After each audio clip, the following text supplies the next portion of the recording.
Akshaya Tritiya offer మే 4 వరకు. ఎంత బంగారం కొంటే అంత వెండి ఫ్రీ.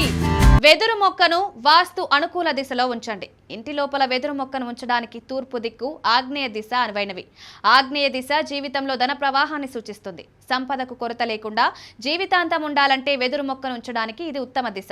శ్రేయస్సును ఆకర్షించే దీన్ని లక్షణాలను పెంచడానికి ఆకుపచ్చ, పసుపు లేదా బంగారు రంగు కుండలను ఉపయోగించండి. శ్రేయస్సును పెంపొందించడానికి వెదురు మొక్క చుట్టూ ఎర్రటి రిబ్బన్ కట్టండి. వెదురు విరగకుండా వంగగల సామర్థ్యం, అనుకూలత, బలానికి చిహ్నంగా చెప్తారు.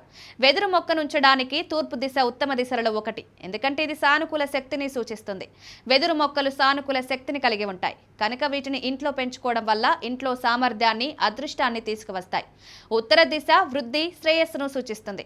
ఈ దిశలో వెదురు వేగంగా పెరగడం జీవితంలో పైకెదిగేందుకు, విజయంతో ముడిపడి ఉంటుందని, సంపద, శాంతి, ఆనందాన్ని ఆకర్షిస్తుందని చెప్తారు. కెరీర్ వృద్ధి, విజయానికి శక్తినివ్వడానికి ఆఫీస్లో లేదా ఇంటి ఉత్తర దిశలో వెదురు మొక్కను ఉంచండి. వాస్తు శాస్త్రంలో ఈశాన్య దిశ మంచి ఆరోగ్యాన్ని సూచిస్తుంది. మొక్కను ఈశాన్య దిశలో ఉంచడం వల్ల శారీరక, మానసిక ఆరోగ్యం రెండూ మెరుగుపడతాయి.